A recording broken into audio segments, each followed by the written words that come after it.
Hi, this is Mrs. Robertson, and today we're going to do Chapter 1, Lesson 4, Ratio Tables.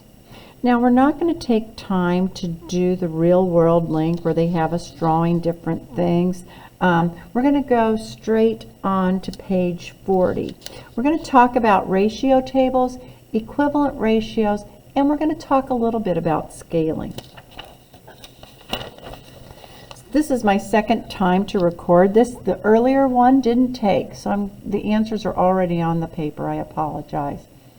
So, the quantities in the opening activity can be organized into a table. This table is called a ratio table because the columns are filled with pairs of numbers that have the same ratio. Another way of thinking about it is thinking of it as equivalent fractions.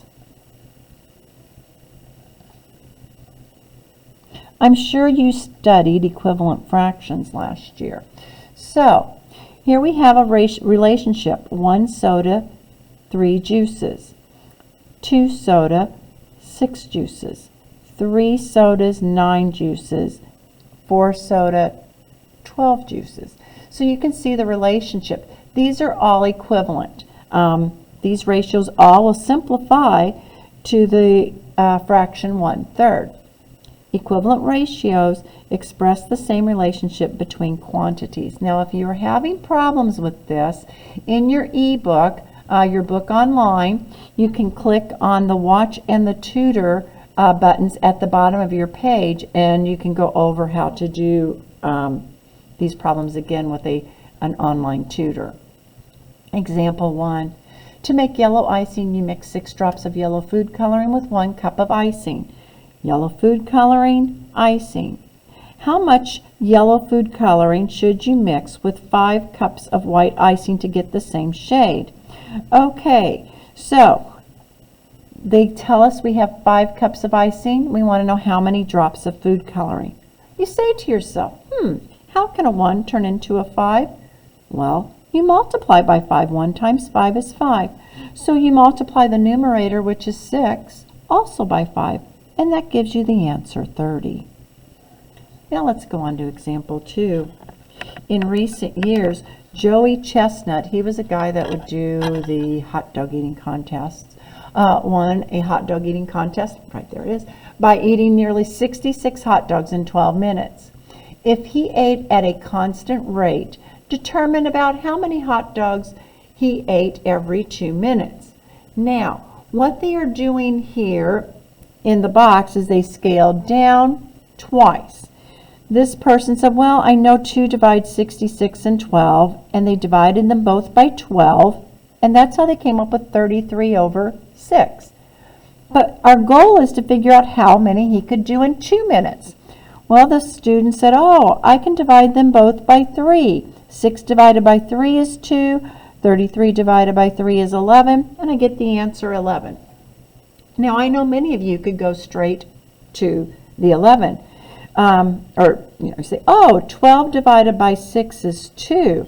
So 66 divided by 2, or divided by 6 is 11. They divided both numbers by 6 and went straight to the answer. Or you could scale down. This was, they scaled down twice, if you don't know what your greatest common factor is. All right, now, here we have examples A and B. It says a patient receives 1 liter of IV fluids every 8 hours. At that rate, find how many hours it will take to receive 4 liters of IV fluid. Well, we have 1 liter, 8 hours. So we want to know how many hours it would take for 4 liters. Well, how can a 1 turn into a 4? You multiply it by 4. How can it, then you get a 4. Then you multiply the denominator 8 by a 4 and you get the answer 32. So the answer is how many hours? Over here you're going to put 32 hours. Okay? In this one, 12 cups of sugar for 16 cups of cranberries. We want to know how much sugar you need if you have 4 cups of cranberries.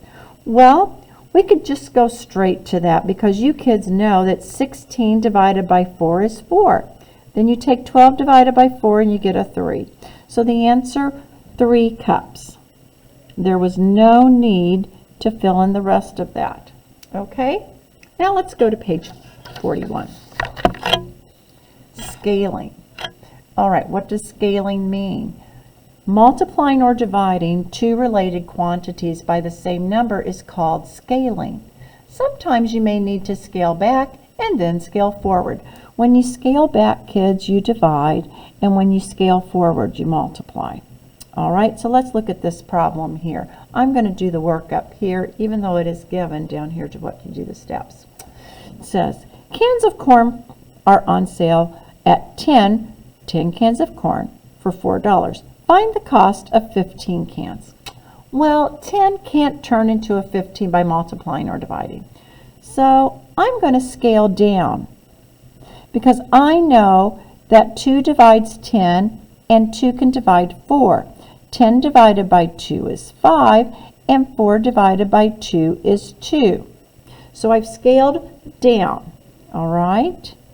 Now I look at it, it's like, oh, 5 is can go into 15. It's a factor of 15. I'm going to scale up. I'm going to multiply. 5 times 3 gives me 15. So 2 times 3 will give me the answer of 6. And you can look down here. It shows you how we got the answer, $6. Now let's look at example 4. Joe mows lawns during his summer vacation to earn money. He took 14 hours last week to mow 8 lawns. At this rate, how many lawns could he mow in 49 hours? So it says, is there a whole number by which you can multiply 14 to get 49? No.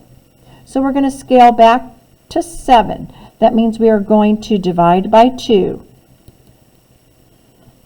And then scale forward to 49. And how are we going to do that? Forward, we're going to multiply by 7. All right? And that's what they did here. They scaled back by 2, numerator and denominator divided by 2, and they scaled up by 7. So, Joe can now mow 28 lawns in 49 hours. That's how you scale back and scale up. Let's look at letter C. All right. We need to go from 25 centimeters to 105 centimeters.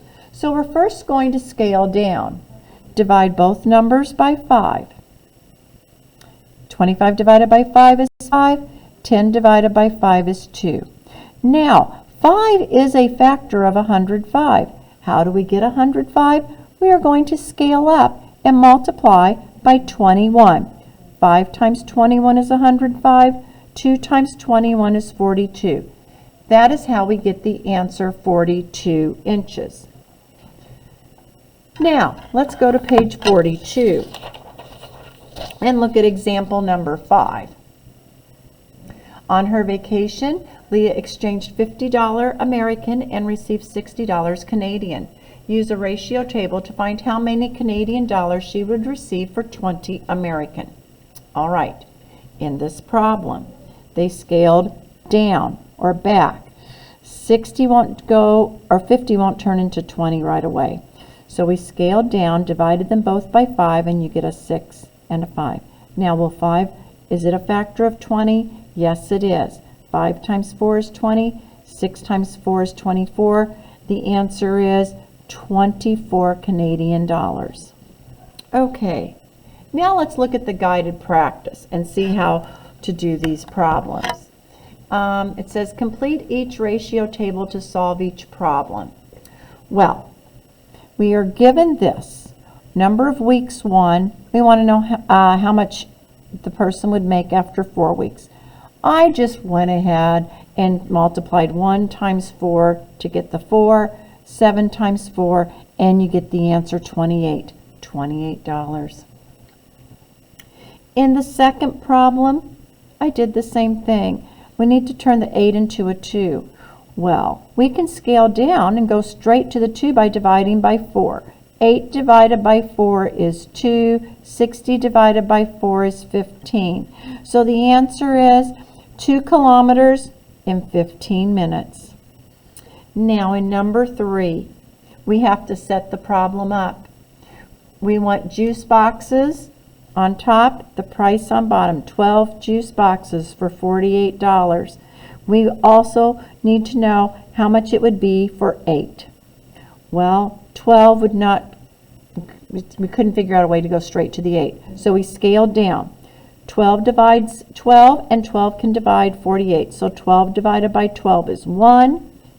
48 divided by 12 is 4. Now, how can a 1 turn into an 8? You are going to multiply it by 8. So you take your numerator 1 times 8, you take the denominator 4 times 8, and you are able to get the answer 32. So, what do you need to do for homework? On page 43, I would like for you to do all of them. Now, problem number 5 might be a little confusing, but I want you to try to do number 5. After page 43, today we're going to skip page 44, but I would like for you to do on page 45, numbers 11 to 14. I hope you have a good day, and I look forward to whenever you kids can return. Goodbye.